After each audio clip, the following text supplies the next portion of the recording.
ಪ್ರಿಯರೇ, ದೇವರ ಮಹಾಪರಿಶುದ್ಧ ನಾಮದಲ್ಲಿ ನಿಮ್ಮೆಲ್ಲರಿಗೂ ಕೂಡ ವಂದನೆಗಳು ಸಲ್ಲಿಸ್ತಿದ್ದೇನೆ. ದೇವರು ನಮ್ಮನ್ನು ಎಷ್ಟೋ ಪ್ರೀತಿಸ್ತಾ ಇದ್ದಾನೆ. ನಮ್ಮ ನಾಡನ್ನು ದೇವರು ಎಷ್ಟೋ ಪ್ರೀತಿಸ್ತಿದ್ದಾನೆ. ಕನ್ನಡ ನಾಡು ನನ್ನೇಸುವನಿಗೆ ಎಂದು ಹಾಡನ್ನು ನಾವು ಹಾಡುವರು ಕೂಡ ನಾವಾಗಿದ್ದೀವಿ.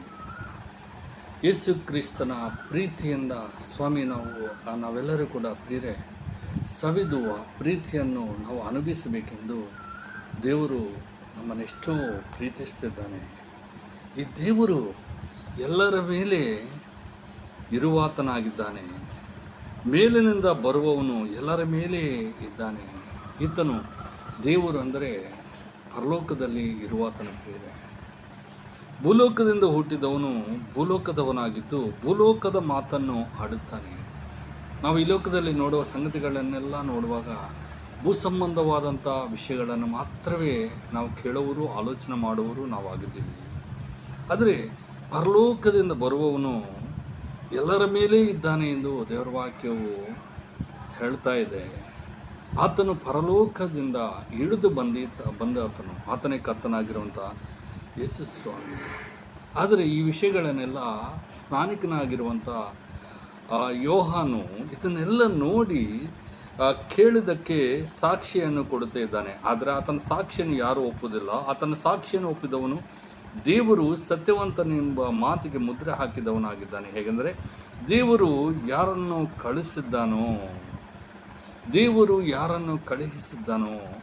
ಆತನಿಗೆ ಆತ್ಮವರವನ್ನು ಅಳತೆ ಮಾಡದೆ ಅನುಗ್ರಹಿಸುವುದರಿಂದ ಆತನು ದೇವರ ಮಾತುಗಳನ್ನೇ ಆಡುತ್ತಾನೆ. ಯಾರು ಇವರು ಅಂದರೆ ಆತನೇ ಪ್ರೇರೆ ಕರ್ತನಾಗಿರುವಂಥ ಯೇಸು ಸ್ವಾಮಿ. ಆತನಿಗೆ ದೇವಾದಿ ದೇವರು ಅಳತೆ ಇಲ್ಲದಂಥ ಆತ್ಮೆಯನ್ನು ದೇವರು ಅನುಗ್ರಹಿಸಿದ್ದಾನೆ. ಆತ್ಮ ವರವನ್ನು ಅಳತೆ ಮಾಡದೆ ಅನುಗ್ರಹಿಸಿದ್ದಾನೆ. ಕಾರಣ ಆತನು 2000 ವರ್ಷಗಳ ಹಿಂದೆ ಈ ಲೋಕದಲ್ಲಿ ಜೀವಿಸುವಾಗ ಎಲ್ಲ ದೇವರ ಮಾತುಗಳನ್ನೇ ಆಡಿದ್ದಾನೆ ಹೊರತು ತನ್ನ ಸ್ವಂತ ಮಾತುಗಳನ್ನೇನು ಕೂಡ ಆಡಿಲ್ಲ ಪ್ರಿಯರೇ. ತಂದೆಯಾದ ದೇವರು ತನ್ನ ಮಗನನ್ನು ಪ್ರೀತಿಸಿ ಎಲ್ಲವನ್ನೂ ಆತನ ಕೈಯಲ್ಲಿ ಕೊಟ್ಟಿದ್ದಾನೆ. ನಿಜ ಪ್ರಿಯರೇ, ಸಮಸ್ತಕ್ಕೆ ಆತನ ಮಗನಾಗಿರುವಂಥ ಯೇಸು ಕ್ರಿಸ್ತರನ್ನು ದೇವರು ಆದಿಸಂಭೂತನಾಗಿ ಅಧಿಕಾರವನ್ನಾಗಿ ಮಾಡಿದ್ದಾನೆ.